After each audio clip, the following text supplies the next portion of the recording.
Okay, we do a test of the audio. Can you guys hear me okay? Yeah, it sounds good. Okay.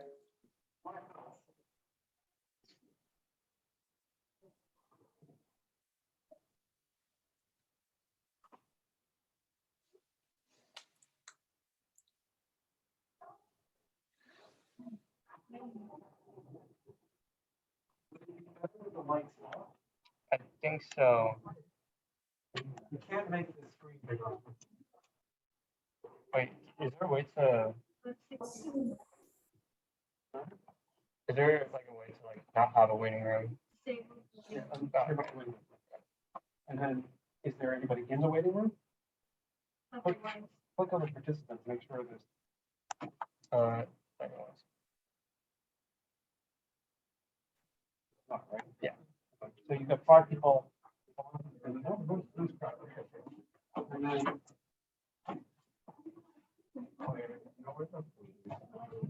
over there. So there's food over there.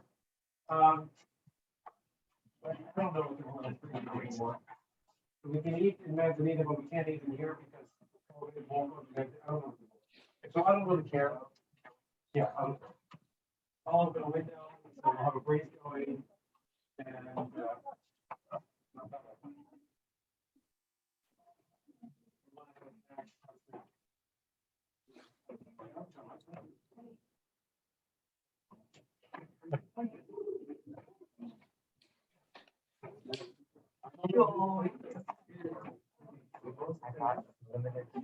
So there.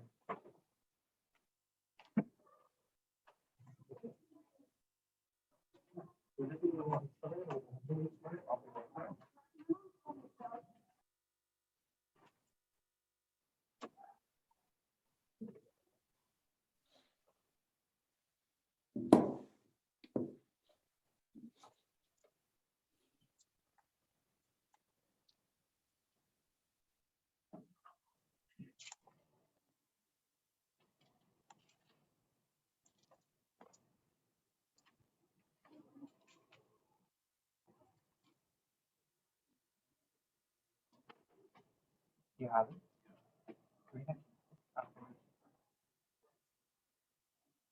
What do you mean?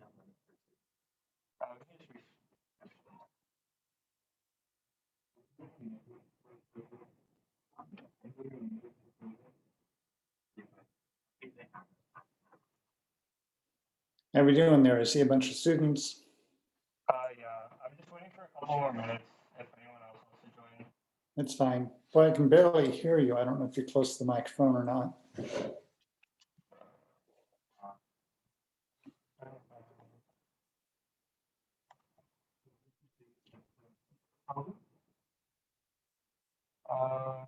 my microphone is like really low.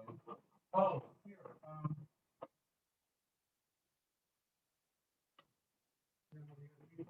Yeah, I do.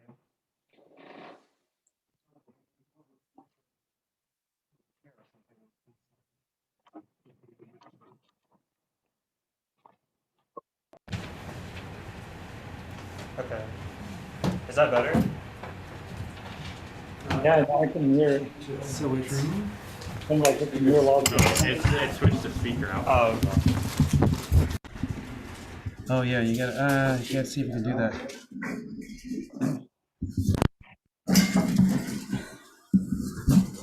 See that? It's muted. Okay. Can you hear me, John? Yeah. That's much Okay. better. All right. Okay, so I guess we'll get started now. So hello, everyone. Thank you for coming to this speaker event. It's our first speaker event. And here we have Mr. Don Durston. He's a NASA Aerospace Engineer. He's worked at NASA for over 40 years. Got his master's at Stanford, his bachelor's at CalPoly, both in Aerospace Engineering. And can we please give a big round of applause to Mr. Don Durston? Thank you. Thank you very much.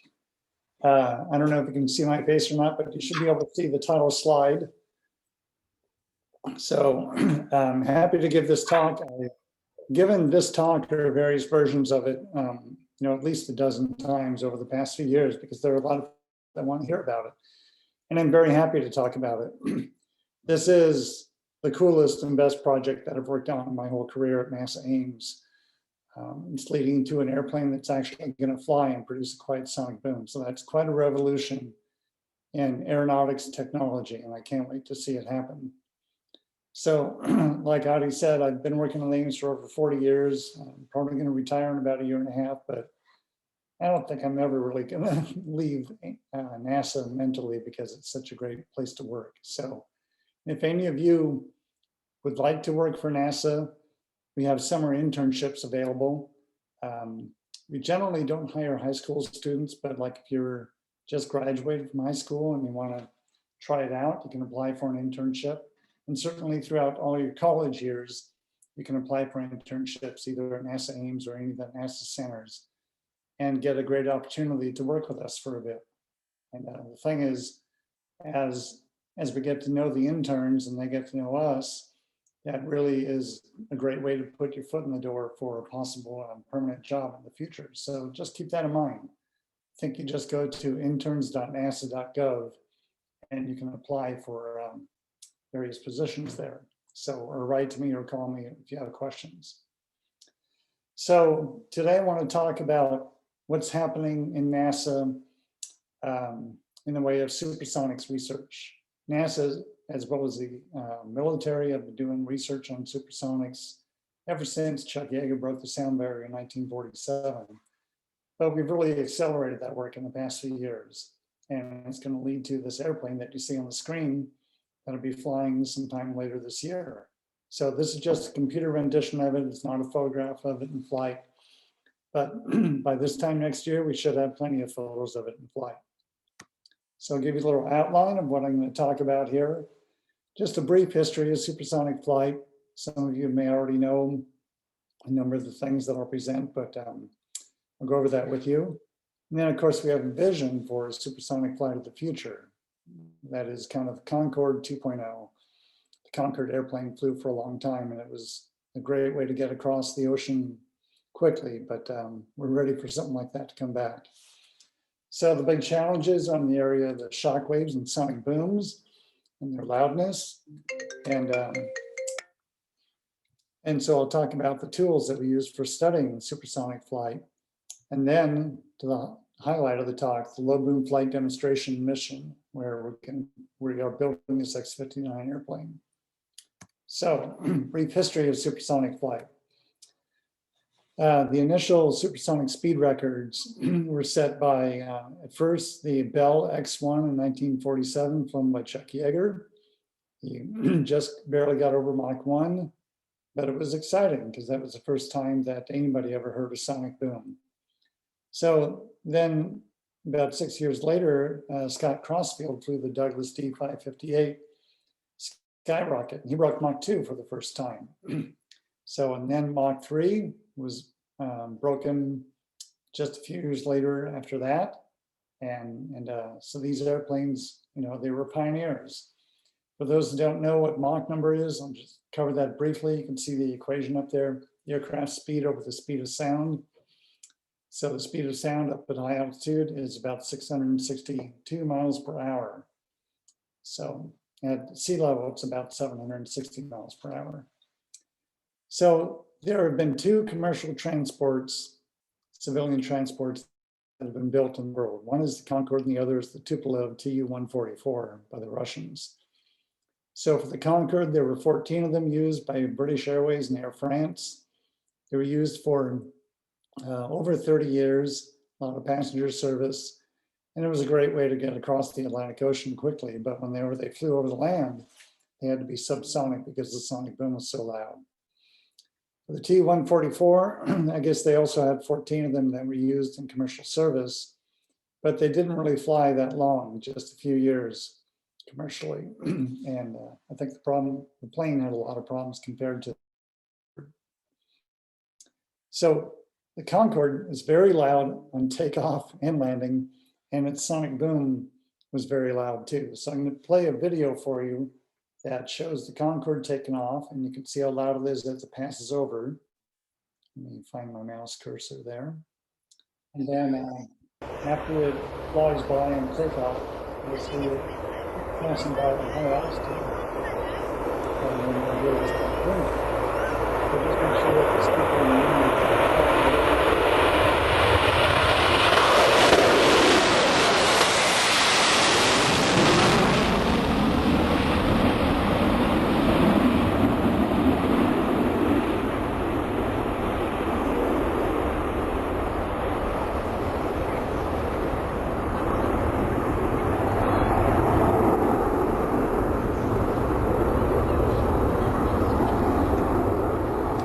it is at cruising altitude. I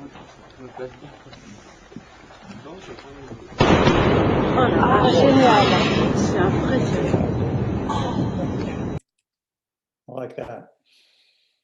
I've never heard the sonic boom from a Conqueror, but I've heard sonic booms from fighter airplanes as they flew over populated areas many years ago. But nowadays, throughout the US, nobody's allowed to fly supersonically over populated areas. The only ones doing it are military airplanes flying over in military airspace. So when you look at the speeds of airplanes since the dawn of the jet age, you know, the Boeing 707 was one of the very popular passenger jets back in the 50s, and it cruised at about Mach 0.82, about 540 miles per hour.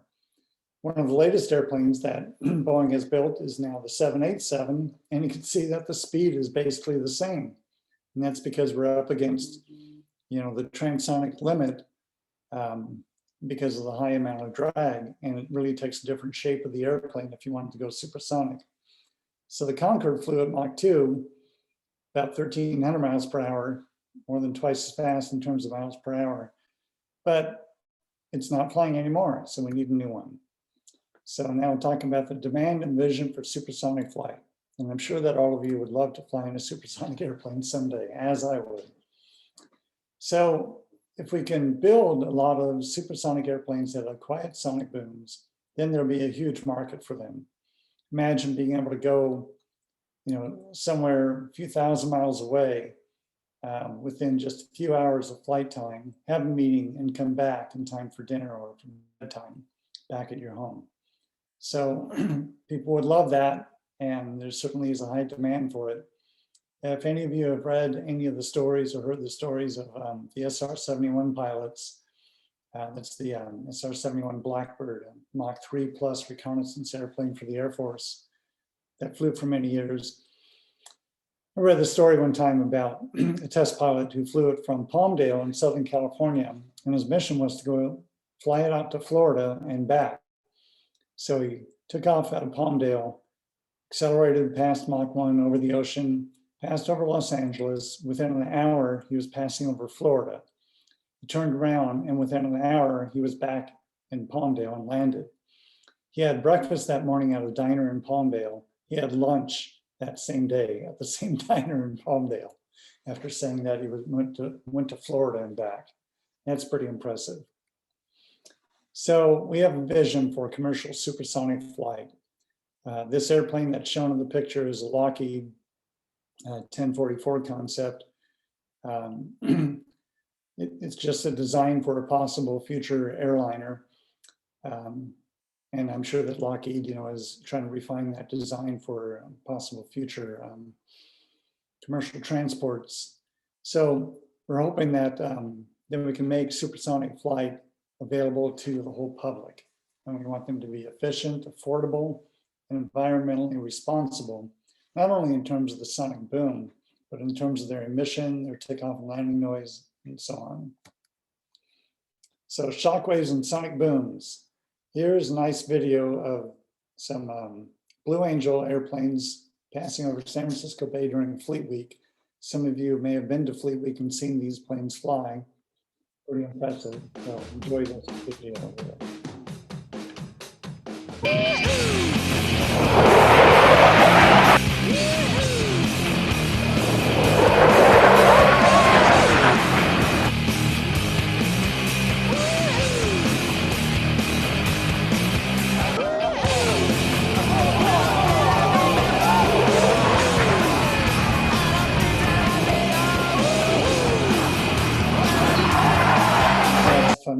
for sure.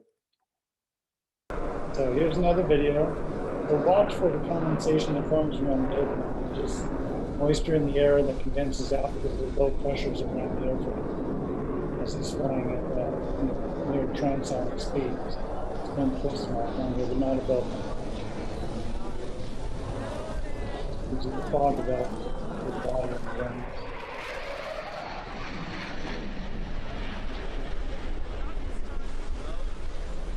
Especially as you hold up there.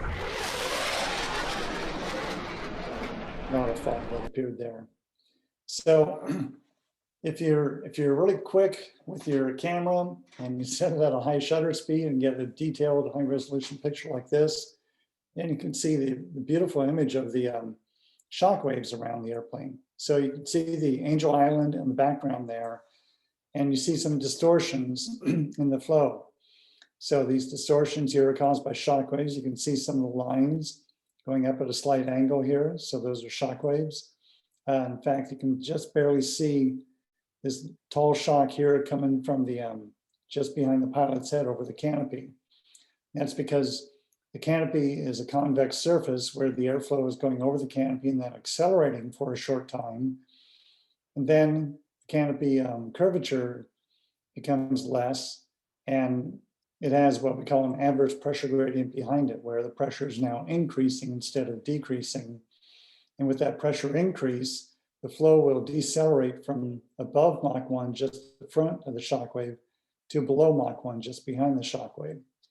So you can see other shock waves forming toward the rear fuselage, the shock waves going up from the tail, and you can see they actually extend up fairly high. And then there's some normal shock waves here where the flow is going subsonic again afterwards. And even below the airplane, it's amazing to see that the airplane is, I don't know how high that is above the water, maybe 10 feet above the water. And you can see shock waves coming from the rear of the airplane, and they're actually influencing the water and creating a little bit of a wake. That's pretty amazing. And it's not any kind of wake that I'd want to water ski on, though. So this graphic gives you a good idea of what I was just talking about, how shock waves will form when you're at high subsonic speeds. So for an airfoil that has some curvature like this, the airflow would be smooth over the surface and there'd be no supersonic flow if you're at or below the critical Mach number. And the critical Mach number is just defined as the speed at which shock waves will start to form over the airfoil or local supersonic flow. So if you go a little bit faster, now the decrease in pressure over the airfoil as you go back on it becomes more pronounced, and you get local supersonic flow just over a small region. And then the pressure is starting to increase as the curvature decreases and you get toward the back of the airfoil. So there is a, okay, got a message on the screen there. So there's a normal shock wave that slows the flow down to subsonic speeds, and then you can get some possible separation. So that increases the drag of the airfoil. If you accelerate to even higher speeds, now you get more supersonic flow on the top. You get some down at the bottom with normal shock waves and probably more separation that increases the drag even more. Current airliners flying at subsonic speeds, they fly a little bit below the critical Mach number, or maybe just barely above it where they might get some shock waves, but they really try to avoid that because the big drag increases. So let me see here, what's wrong? Okay, so is that the next slide? Yeah. So what is the sound barrier? I wish I could be there in the room with you to take a poll and see what you all think about that, but I'll spare you the agony and I'll just tell you, there is no sound barrier. There's nothing in the sky that some magic membrane or something that you pass through when you break the sound barrier. The sound barrier is really just the difficulty of going supersonic. And that is, you get a lot of drag because of the shock waves and the separated flow that forms around the airplane. So you need lots of thrust to overcome that drag. And in the early days of supersonic flight, they didn't really understand the influence of the shock waves passing over the control surfaces in the airplane, like on the horizontal tail. And so when those shock waves form, that changes the center of pressure on the tail, And that in turn causes the stick forces to become very different, sometimes very high, where you really can't control the airplane as well. So the early supersonic airplanes had some control difficulties when they went supersonic. But now we have plenty of airplanes that fly supersonic every day, all the fighter airplanes. And Tony Silk, your advisor, just told me yesterday that he's flown the T-38 and he's gone supersonic, and it's kind of a non-event. There's nothing that really happens as far as the pilot goes. Oh, and I have had people ask me in the past, well, what does a sonic boom sound like when you're in the airplane? Or what does a sonic boom sound like when you're testing a model in the wind tunnel? The answer is nothing. Think of it as being in a speedboat. So if you're riding in a speedboat, you're hearing the sound of the motor, you're hearing the sound of the wind passing over you and the boat, and you're hearing the sound of the waves forming at the bow of the boat and extending outward to the sides of the boat, and also the wake behind the boat. So you could drive your speedboat around Lake Tahoe all day long, and people all along the shore will see the wake from the boat, and that wake will eventually lap up on the shore, and they'll see the waves coming from that. It's the same way with the shock waves that make a sonic boom. The sonic boom is what you hear as the waves pass over you. So it's waves in the air instead of waves in the water as from a boat. So if you were to fly a supersonic jet over Lake Tahoe, everybody from South Shore to North Shore would hear the sonic boom, and those further north would hear it just a few seconds later as the plane passes over. So the boom is continuous, and the only barrier is the difficulty of getting past that. So I talked about the drag increase. For those of you who like a little bit of math and like making charts like I do, this will explain it here. So, as I said, the drag is huge. The drag increase is huge.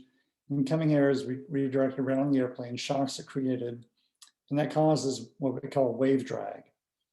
There's profile drag, there's induced drag, there's excrescence drag, there's wave drag, there's all kinds of categories of drag on an airplane. So the faster the airplane goes, the greater the drag. So let's take an example. For a fighter airplane that might have a wing area of 600 square feet, if it's flying at Mach 0.8 at 30,000 foot altitude, dynamic pressure Q, which is 1/2 rho v squared, 1/2 times the density times velocity squared, is 280 psf for this airplane flying at 30,000 feet at Mach 0.8. So its speed would be about 540 miles per hour. And if you calculate the drag coefficient, that's the drag itself divided by the dynamic pressure Q divided by the reference area. So the drag would be about 2,500 pounds. Okay, if the airplane accelerates to Mach 1.6, but staying at the same altitude, now the dynamic pressure is on the order of 4 times higher, because remember it's 1/2 rho v squared. So it's by the square of the speed. So you see the speed is twice as high. So the dynamic pressure is 4 times high. Also, the drag coefficient goes up quite a bit. In this case, in this example, it's doubled. So the drag is really huge. But if you climb to 60,000 feet and go Mach 1.6, now the drag is much less because the dynamic pressure is reduced so much due to the lower pressure in the atmosphere. So the plot on the right shows drag coefficient versus Mach number. We define the transonic region as where the shock waves first start to form in the airframe to the point where the flow over the airframe is completely supersonic.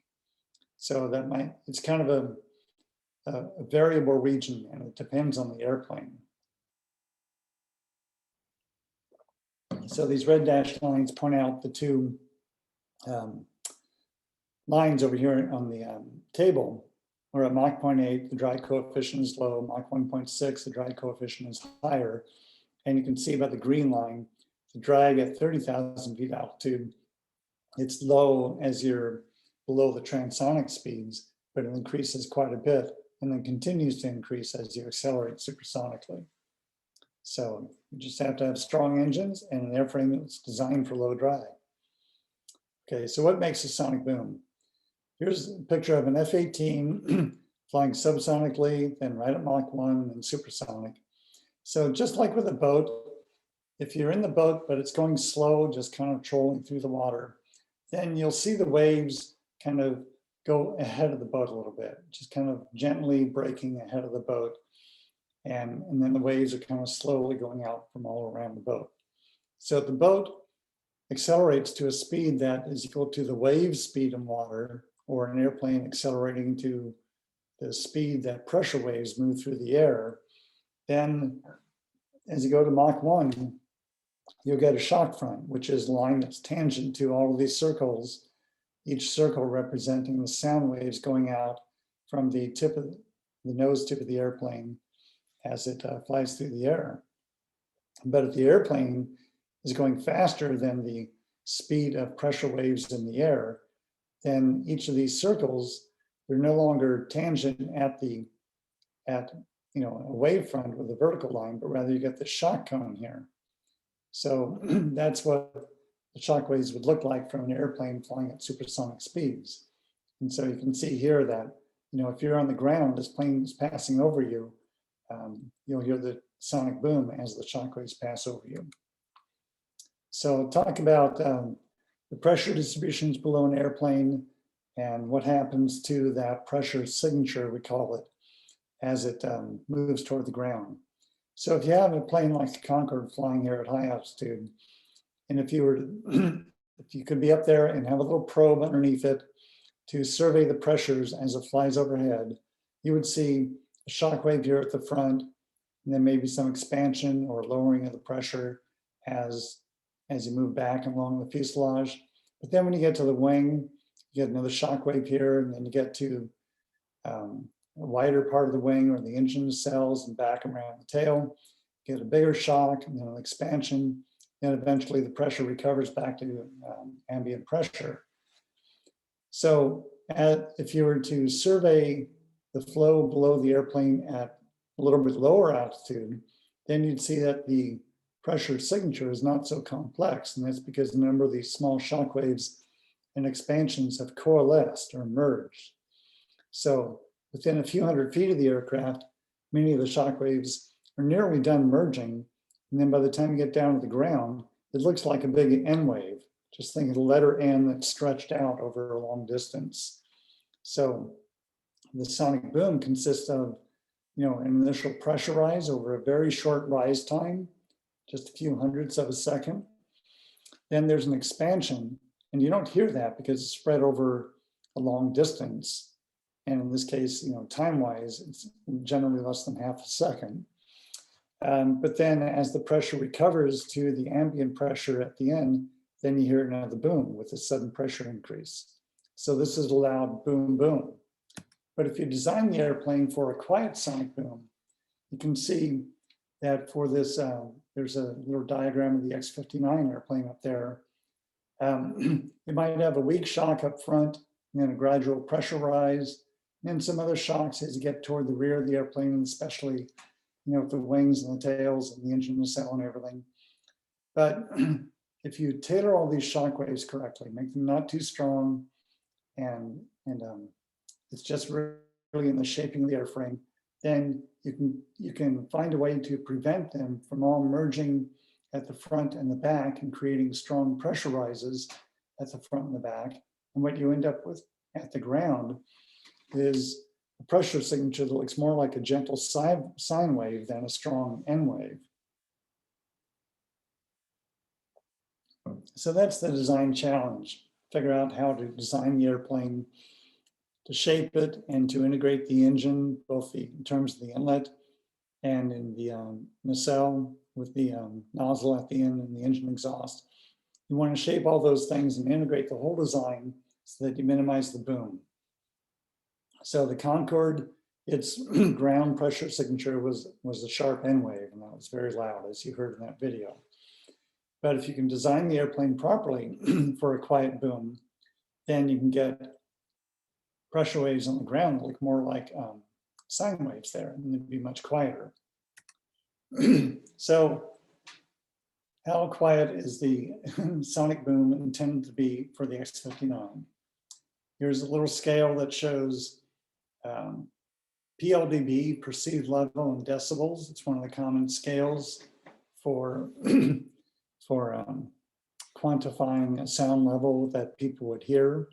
So if somebody shuts their car door and they're in a parking lot 100 feet away from you, you might hear the door, but it's going to be really quiet. If that car door is slammed just 20 feet away from you, you'd hear it, but it's still not going to be a very loud sound. It's not going to be so obtrusive to you. You can see other things here, like a hand clap. It's up around 95 decibels. Rock concerts tend to be in the 95 to 105 decibels or so. The last concert I went to, I actually pulled out a sound meter on my iPhone and just surveyed what the sound level was at. It was about 100 decibels, and that was too loud for me. Anyway, Concord sonic boom was probably 105 to 110 decibels.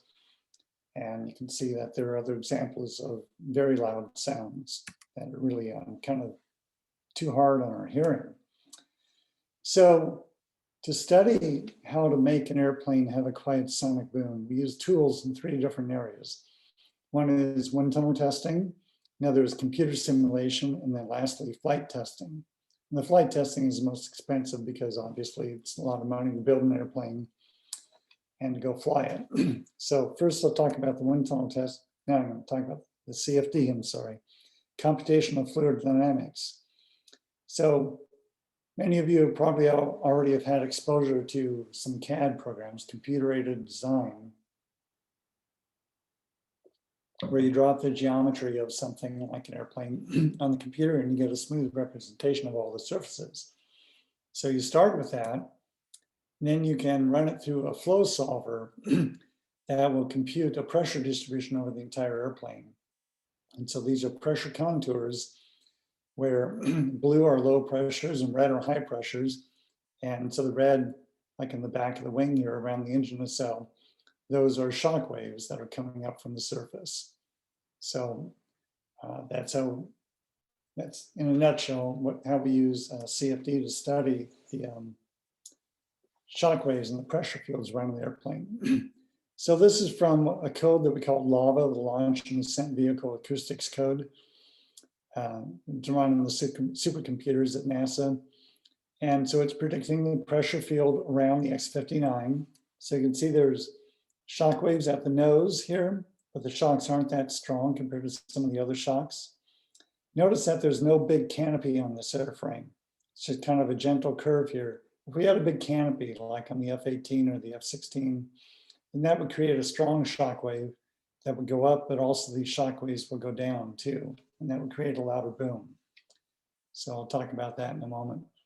But you can see the distribution of shock waves. In front of the inlet, you know, the flow is slowing down, and there's a big shock wave there, and then the blue represents an expansion behind the airplane where the pressure is getting lower. The nice thing about this view is you see a lot of these shock waves in the expansions are on top, and down below, they're much weaker. You really don't see the red lines going down except at the front and the rear. And then you have some yellow and green areas where you have fairly weak shock waves and expansions below the airplane. And that's what you want to keep the sonic boom on the ground from being too loud. So we have another code we call CART 3D. It's Cartesian mesh flow solver. And so they run the X-59 in there. And so you look at the pressure field around it. So this is looking at the evolution of that pressure field as you go further away from the airplane. So if L is the body length and you go 1 body length away from the airframe, you see that you don't have such strong pressure gradients in the flow, but they've really weakened quite a bit. Lots of yellows here and then the blues and greens. And by the time you get to 3 body lengths away, they've weakened quite a bit. Well, in 3 body lengths, I mean, this airplane's supposed to be 100 feet long. 3 body lengths then is about 300 feet. That's a football field. But obviously, if it's flying at 55,000 feet, you know, you can imagine that the shock waves have really gotten quite a bit weaker. If this plane were to fly at this speed right over a person within 100 feet, it'd probably at least destroy your hearing, if not cause a heart attack or something. Anyway, now we'll talk models. Back in 2009, we put out contracts to Lockheed and Boeing to have them design their best guesses at what a future supersonic airliner would look like. So Boeing came up with this one on the left here. So both of these were supposed to be airliners that would seat 50 to 75 people and cruise at about Mach 1.6 to 1.8. And so you can see the Boeing one has the engines on top of the wing, just two engines, and they've got canted tails like a V-tail and spread apart. And a Lockheed concept here, you can't see the lower engines, but there are two engines underneath the wing.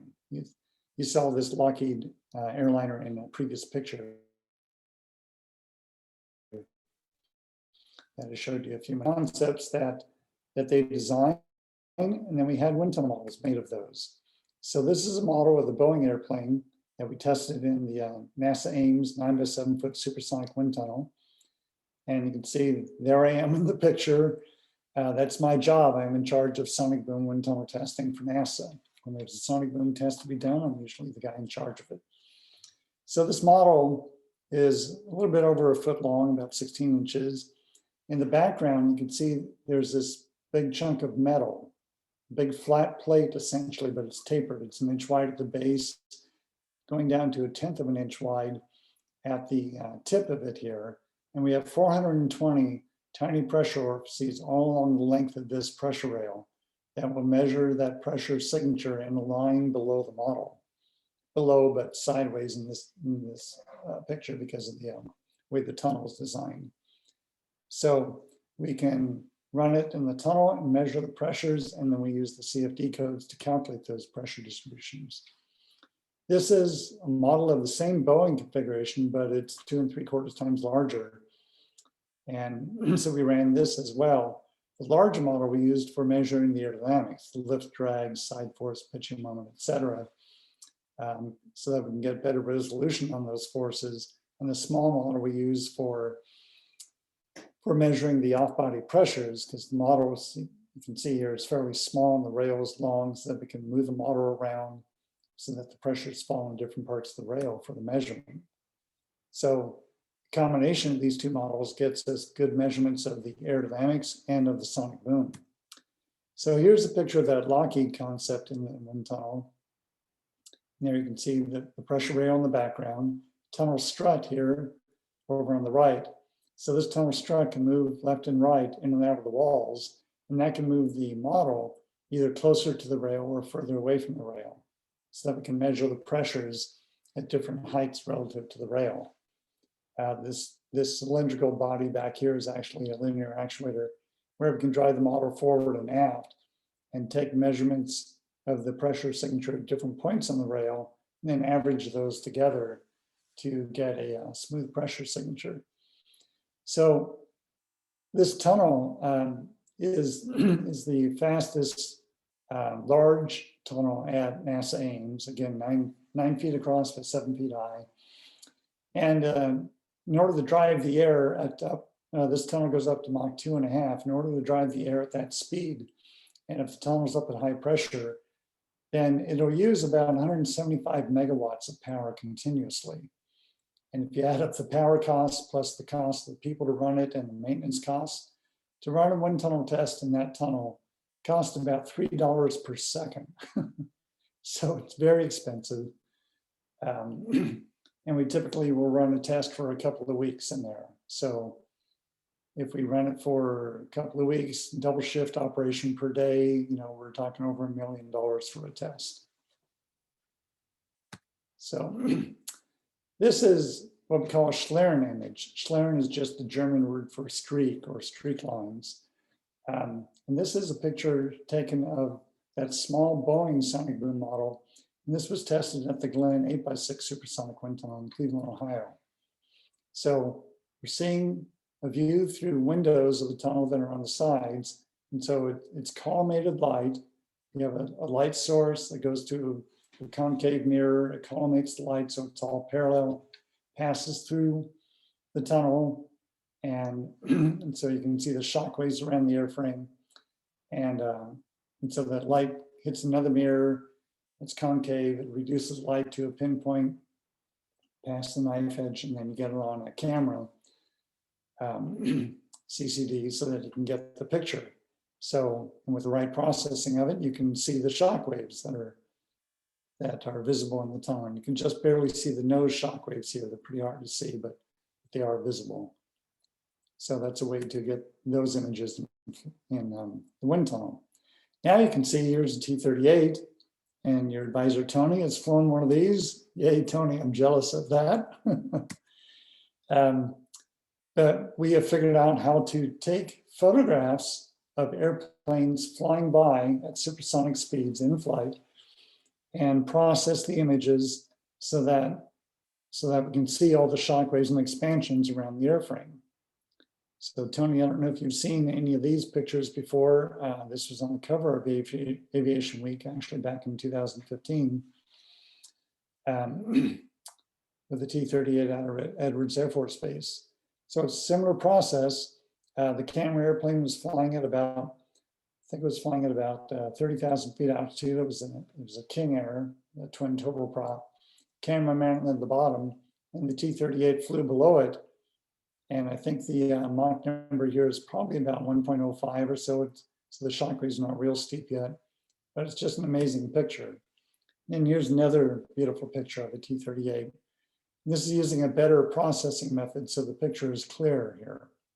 So it's just beautiful. We use these images to compare to the calculations run on the computer of what the shock field would look like below and all around the airplane. So here's a similar picture of two T-38s flying in formation. And so we wanted to look at the interaction of the shock waves with the jet plume. And there were actually some other pictures taken where the planes are closer together, where you can see the interaction of the shock waves from the lead airplane bouncing off the rear airplane and distorting the whole flow field. But these are great images to use for comparing our CFD results with. So another way to do it is that the camera person is on the ground, just stationary, and the airplane flies overhead, but at an angle where he flies in front of the sun. And so you can imagine a supersonic airplane flying in front of the sun.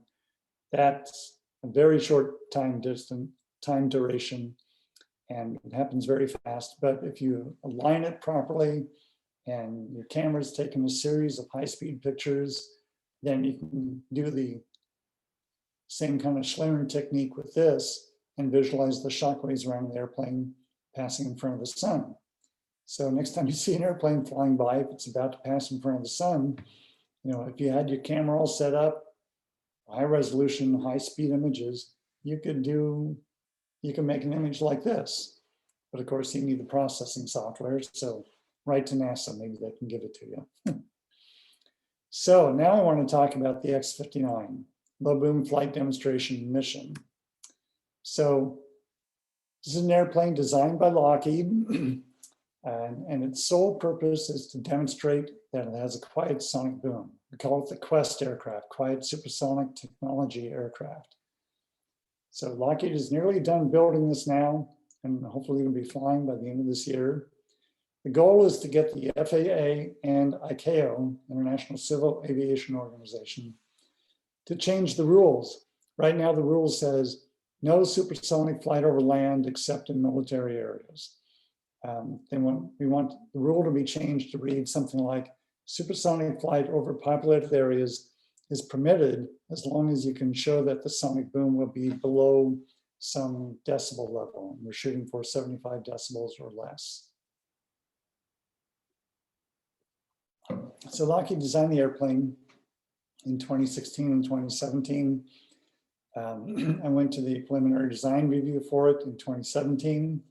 Then we gave them a $250 million contract in 2018 to build the aircraft. First flight later this year. It'll go through the initial flight test, envelope expansion, and measurements of the sonic boom over the next couple of years. Then, hopefully in 2024 and later, we'll fly this airplane over 5 or 6 different communities scattered around the United States to get the public's reaction to what we hope will be a sonic thump instead of a sonic boom. And so we will take measurements of the pressures and the boom levels at all those places too, and we'll put that together in a package to deliver to the FAA and to ICAO. That'll probably happen around 2027, I think. And so then they'll be looking at it, and hopefully we'll get a rule change out of that. So this is a very wordy, busy chart, but I just wanted to point out a few features about the X-59 Quest. So probably the main thing that contributes to a low sonic boom is its long nose.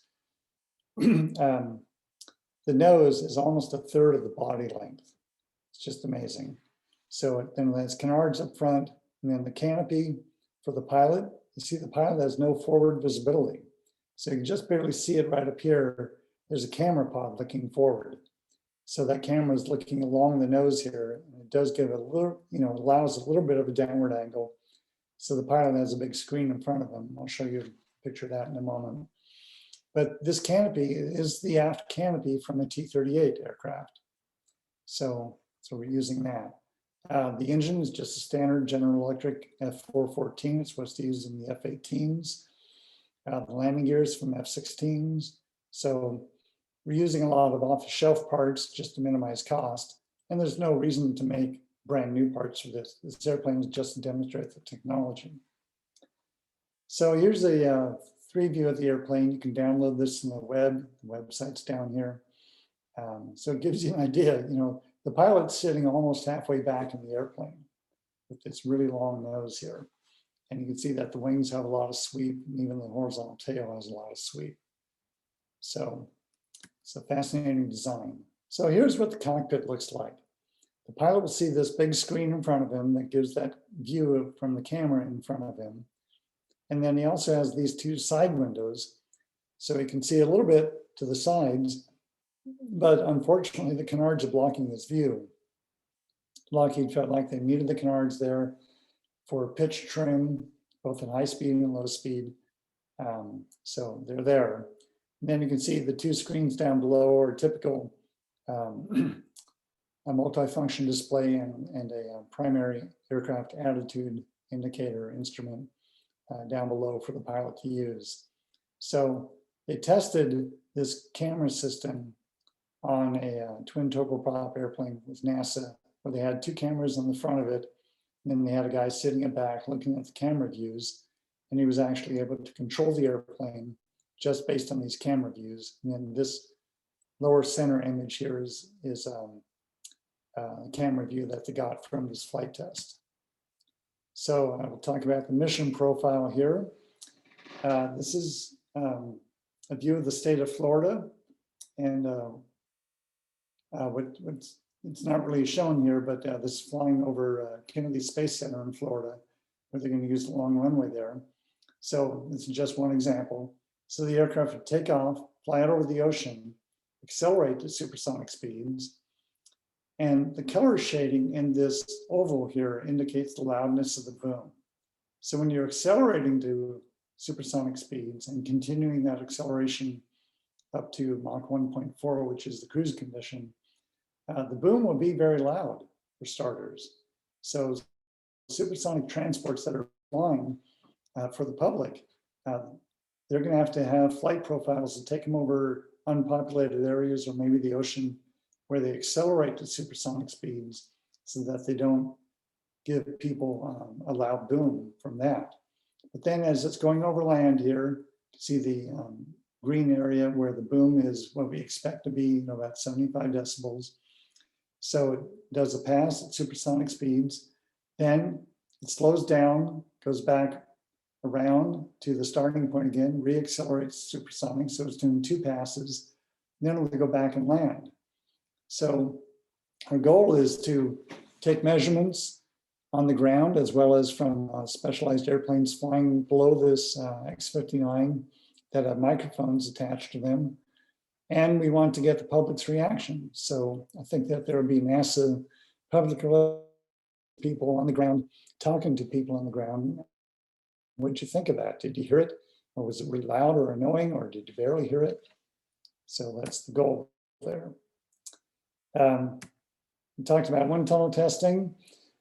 There have been several different models made of the X-59.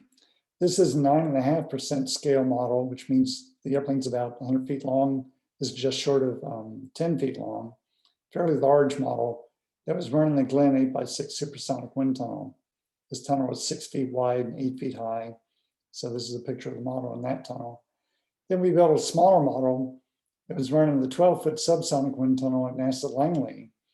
And in this tunnel, it's very low speed. It probably went up to just maybe 200 or 300 miles an hour.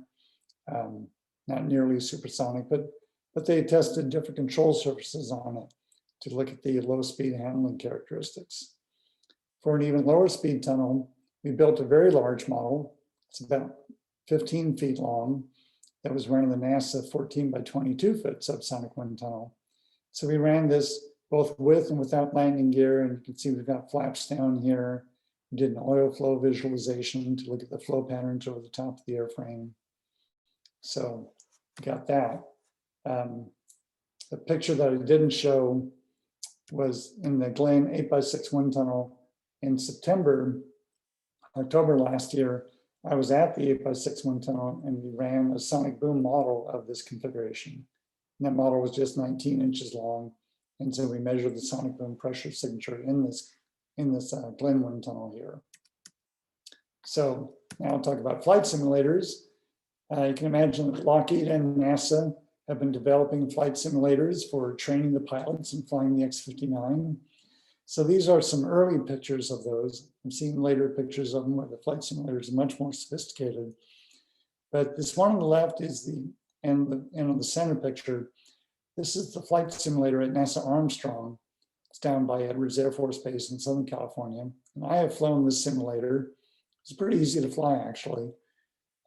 So there's a cockpit shape to it and the screens in front that mimic the screens that I have on the real airplane. This is our former NASA boss, Jim Bridenstine, who was there visiting and he got to fly it a bit. And it has a wraparound enclosure, so that it blocks out all the, the stuff to the sides of the pilot when he's flying the simulator. At NASA Langley, they had set up a simulator with multiple screens here. Wasn't nearly as fancy, but it served the purpose. So if any of you like flight simulators, you can actually download an X-plane model of the X-59. The web address is here. You can feel free to take a screenshot of that, or Adit can get that to you later. But in 2019, we had summer interns working at 3 different NASA centers. Each team of interns, they got the geometry for the X-59, but they had to come up with the aerodynamic database for it, simulate the propulsion, stability control, and all that. It was all done in the X-plane software. So these images are from the models that they made of the X-59. And you can see that they even modeled the cockpit and what the displays would look like there. And they did a great job. So I've got this simulation on my computer, and anybody can download that. So it was pretty fun. It was a nice competition. So aircraft fabrication. Here's an early picture of the airplane being fabricated at Lockheed Palmdale. You can see the wing with all the different, normally you think of a wing as having a main spar and an aft spar, but in a fighter type airplane, it's got a lot of spars and then ribs in it, for structural strength. And here's the cockpit section. There's the engine to be mounted in it. Here's a view looking forward from the rear of the wing. So in this green area where they have the green anti-corrosion coating, the flap would be to the left here and the aileron for the airplane would be off to the right. There's the cockpit. So this is, the pilot's seat would be back here. The screens that the pilot will see will be up at this place here. And there'll be the side windows in between this bulkhead and the forward part of the nose. Here's the vertical tail being lowered on top of the engine nacelle. And you can see it has a T-tail on it. So the T-tail is both a pitch trim device, but more a sonic boom tailoring device. Yeah, if they want, they can raise or lower the tail to increase or decrease the strength of the shock waves coming from the tail. And that will affect how the shock waves merge with the rest of the shock waves from all around the airplane as they go toward the ground. And so we hope to be able to try to minimize the shock wave loudness by adjusting that T-tail angle. Here's a view of the airplane further along, and you can see that the nose is just about attached here. There's a little bit of a gap, but you can see that horrendously long nose. The canopy is installed here, and just a lot more work going on with that. Here are a couple of the views of the same thing. You can see the guy standing back here on top of the wing, right in front of the engine inlet. And here's an interesting view of the nose. One guy's hoping to stabilize it as they lower it into position for attaching to the body. And then there's another view of it. That nose is horrendously long. And you might ask, what's inside the nose? Well, almost nothing.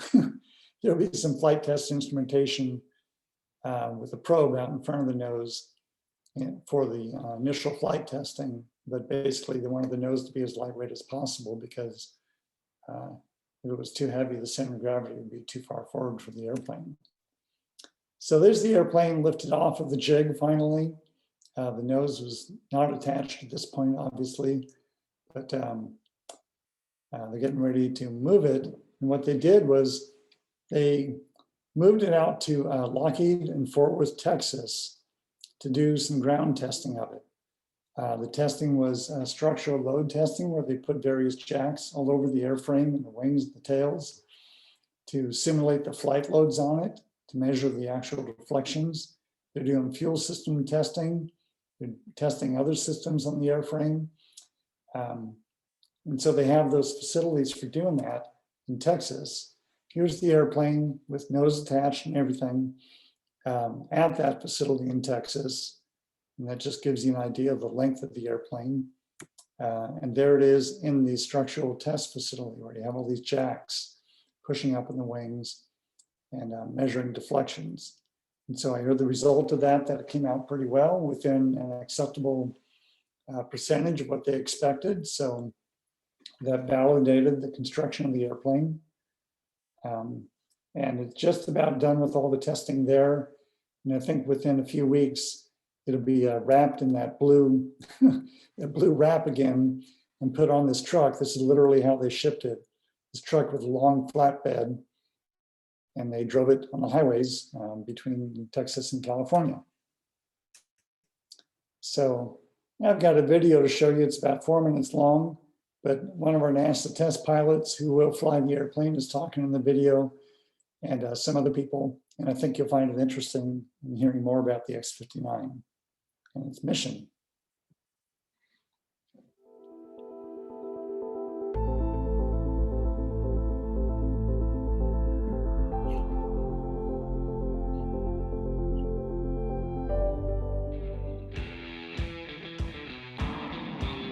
Right now, when it comes to sonic boom overland flight, it's based on just a speed. Right now, it is for civil aircraft, thou shalt not go over Mach 1.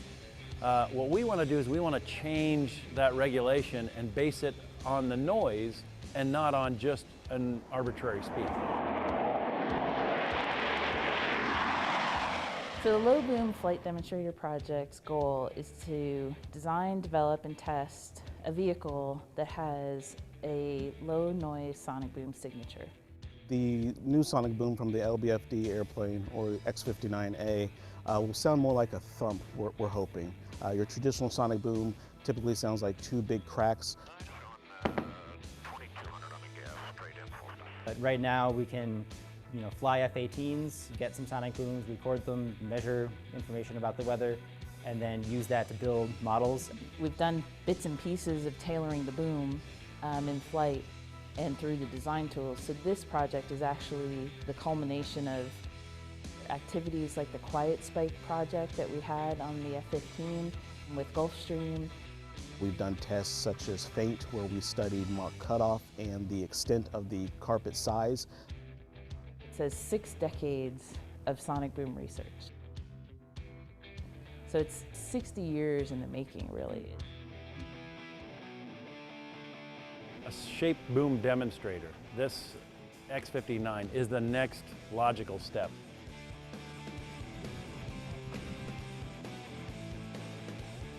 Well, the interesting thing about the X-59 is that it looks really sleek and fast, and it is. And it looks like a fighter, but it's really not. As you've seen, doesn't have a forward field of view. There's no windscreen. So because of that, we'll have an Ultra HD camera and an Ultra HD screen, and that's what will be essentially our forward window. You know, there's a big bunch of the field of view that'd be blocked by the nose itself. Well, the FVS camera's on the bottom, so they can actually kind of fill in that whole picture and make it look like I don't have a nose on the airplane at all. But now, you know, we're in the design phase, and it's really cool to be in on the ground floor of the design and helping write the requirements and helping when it comes to some of the little design issues. And then 3 years from now, it's going to be really awesome to get to go fly that. Flight test will start in 2021. We'll do a handful of checkout flights, followed by envelope expansion. And then from there on, we'll go into our next phase, which will be what we call validation. That's making sure that the sonic boom is as quiet as we designed it to be. And then we'll go into phase 3. And then phase 3 is community response testing. So that's when we actually take the airplane out across the country, go to different communities, and see how people respond to the noise we're generating. Once we clear the way for a new regulation, then basically aircraft manufacturers can say, hey, if I can build to that regulation, I can go build a whole new class of aircraft that'll get people, you know, from point A to point B twice as fast. If we can create an airplane that can perform like that can fly supersonic and not bother anyone and not have any problems with it, and that's, you know, that's awesome. I mean, look at X-59, it looks like, you know, like the airplanes that we always saw in the 50s and 60s, the big old pointy airplane. And when you look at it, you're looking and going, hey, this is that future we were promised 30 or 40 years ago.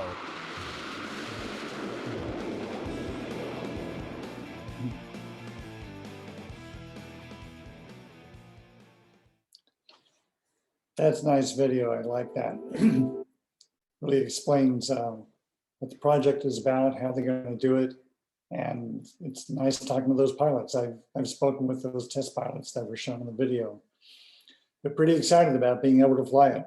And I plan to be down there when it flies so that I can hear the sonic thump myself. So the last thing I want to cover now is just to show you a few charts talking about what companies are doing to build supersonic airplanes. So there are 3 companies in the US that I know of that have been pursuing building supersonic airplanes. The first one, I think, that got on board was Aerion. They're based in Reno, Nevada. They were planning to build this AS-2 supersonic business jet. It is now canceled because they realized that it would take such a huge investment of cash to fund the whole development program, build the airplane, flight test it, certify it, and all that. They figured it would be, you know, more than $4 billion to go from nothing to an airplane that they could sell. And they just didn't see the capital coming in. So unfortunately, they're out of the picture. They're not doing it. Some of you may have heard about Boom Supersonic. They're based in Centennial, Colorado, and they're moving forward. They think that they can raise the capital to actually build a small supersonic airliner. You can see there what they call the Overture airplane. It looks a little bit like the Concorde. A lot of similarities there to the Concorde. And they're saying that it will fly at Mach 2.2, but primarily over water.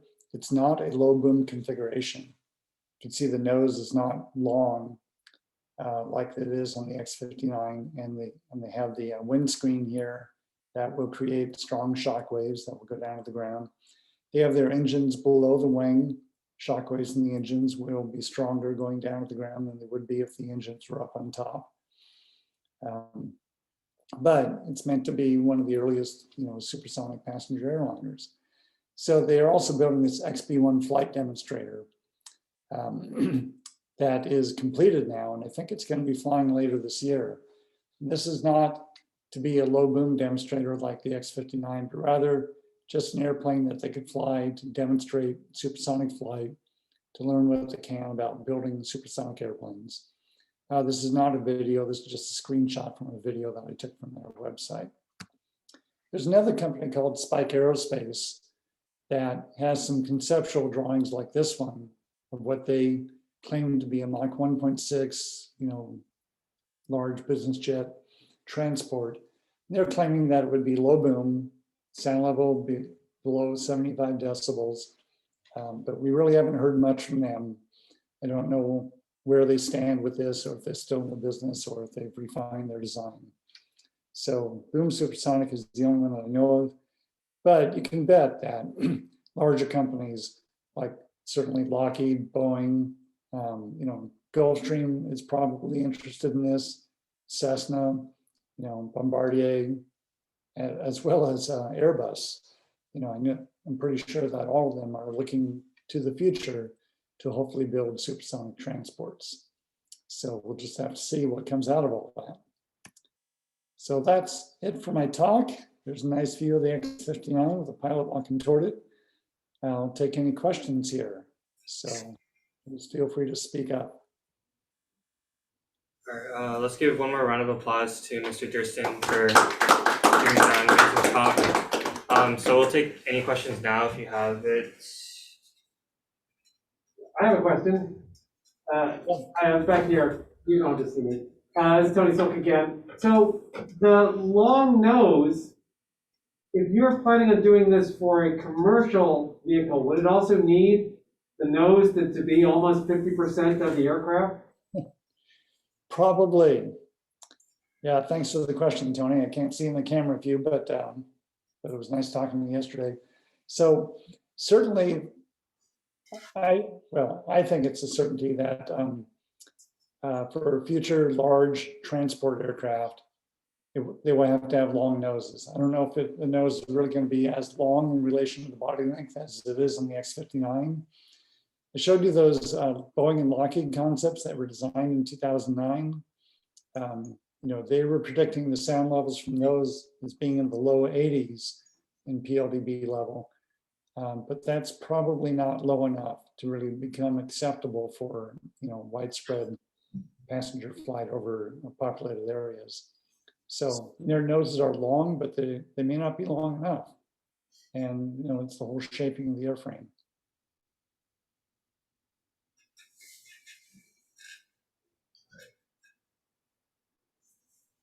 Anyone else? See a couple of hands there. How do you plan to keep maneuverability smooth when you're going at such high of a speed? Because I think that's a big thing in a lot of commercial aircraft, to make sure that there's less turbulence. I heard just parts of that. Adia, I wonder if you can say it again. So can you just speak a louder, please? Or maybe take your mask off. Are there any design features that are present in the aircraft to make maneuverability look smooth at the higher speeds? Yeah, so basically you're asking about maneuverability. So the airplane, in fact, I want to show you a model here. Can you see this? This is my plastic display model of the X-59. And you guys can buy this model. It's available from NASA. So the airplane has, the flaps and ailerons and the wings, and it's got a detail, and the primary control surface here is the stabilizer. So it's not a fighter airplane. It is just intended to be a transport. And so it doesn't need to be maneuverable like a fighter. It just needs to go through the normal flight envelope that transports go through. And so, the Concorde, it had no horizontal tail, and it had no T-tail. It just had the wings and a vertical tail. And so the control surfaces were just the flaps and ailerons on the back. And it was plenty maneuverable enough for what it needed to do. So does that answer your question? Good. Okay. Anyone else? All right, plenty of time. Keep asking questions. So with the long nose, would you, or I guess hypothetically, be able to put stuff in the nose? I presume that would affect the balance of the aircraft, but or is the nose, do you want to make it as light as possible? Well, for this particular airplane, we needed it to be as light as possible. And I know that for any future airplane with a really long nose, you might be able to put some stuff in there, but it really becomes a balance issue. You know, when you think about the center of lift in the airplane as being somewhere here in the wing, now you can see how far the nose is ahead of my finger. So that's quite a long distance. So any weight added up here in the nose has a long moment arm, you know, from the center of gravity of the airplane, and that could be difficult to overcome. So if the center of gravity is around here on the airplane, you only have this much distance from the moment arm from that center of gravity to the horizontal tail, which is your primary pitch trim device. So that tail will deflect to move the airplane up and down, but if there's too much weight in the nose, that'll be a problem for it. So they might be able to put some stuff in the nose, and if they do, it would be, you know, as far back as possible. But in this airplane, the nose is mostly hollow. Seeing the picture of the inside of the nose, it's just the frame with the skin around it. So we'll have to see just how long the nose is on the future airliners. You saw in the Boom Supersonic picture that the nose is not really that long. But again, it's not designed to be a low boom airplane. Thank you. You're welcome. What's the expected range of the scaled up model? They're expecting the ranges to be, you know, thousands of miles. Let me go back to just pull that up here real quick. So the chart that I showed in the beginning about you know, the ranges of the airplanes. I'm not sharing it, but I'm just going to pull that up for myself here. You know, so they're looking at they were saying Mach 1.8 at 4,500 nautical mile range. That's pretty far. That's probably not far enough to get from San Francisco to London. I'm not sure what the actual distance is, but certainly, you know, trans-Pacific or transatlantic crossings, you know, I think they're envisioning that they would shoot for a range long enough for those.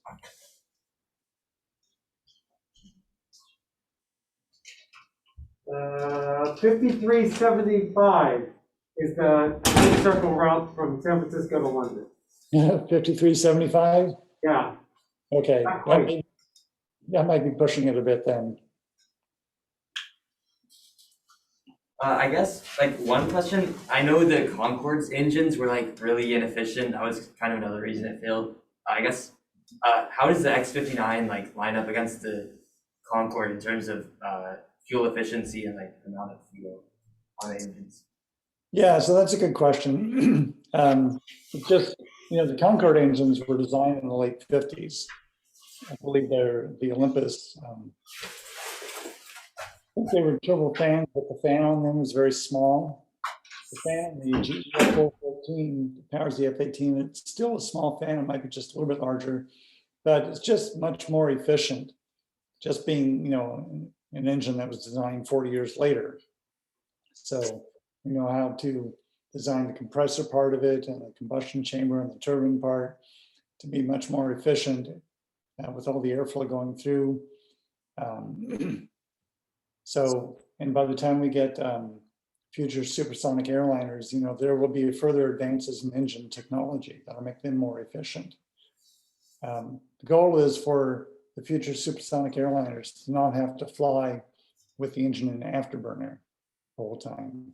As you know, if for a fighter airplane with the engine in an afterburner, it's sucking a lot of fuel very fast and its range isn't very far. I think another thing was that Concorde tickets were also pretty expensive. So do you foresee that with the commercial concepts you showed, that cost and accessibility might be an issue?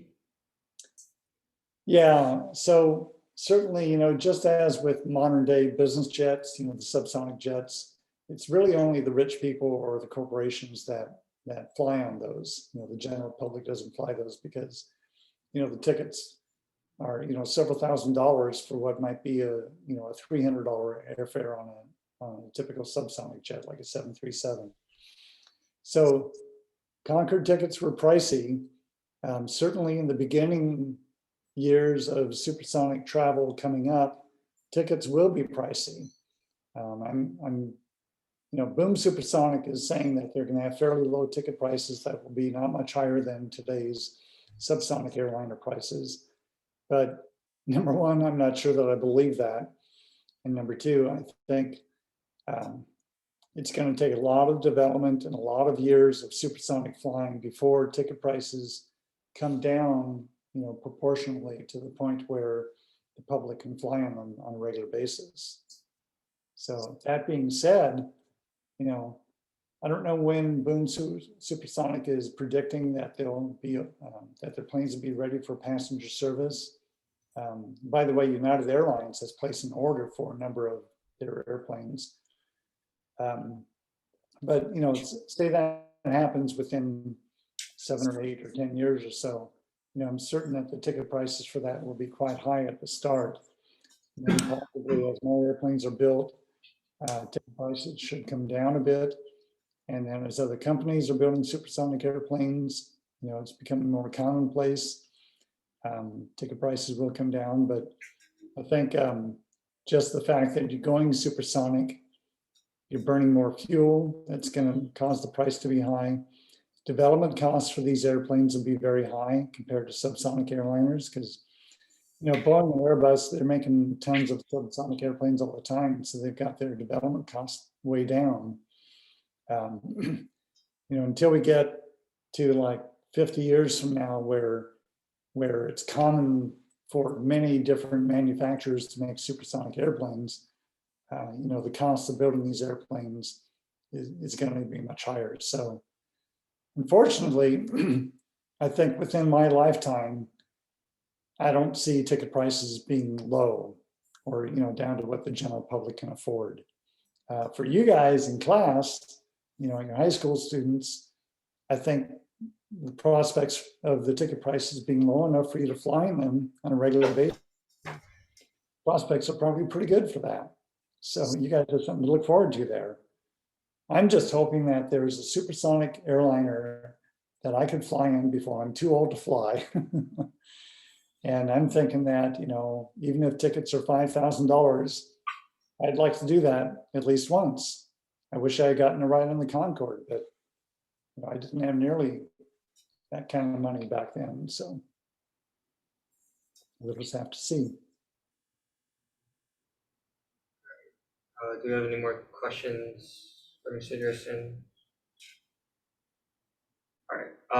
I guess that concludes our speaker event for today. Thank you everyone for coming, and thank you, Mr. Durston, once again for coming to speak with us. So yeah, let's get one more round of applause, please. Thank you. Thank you so much. Really appreciate it. I love talking about this. So Adi, I will send you an email with a bunch of links to NASA X-59 pages, publicity pages about X-59, supersonic research in general. And one of the links will be the link for how you can order your own display model if you want it. So I'll send you that email, and feel free to send that to your whole class and anybody else who wants it. Got it. All right. Thank you again so much. Thank you. I really enjoyed doing this. Bye. Thank you. Thank you. See you later.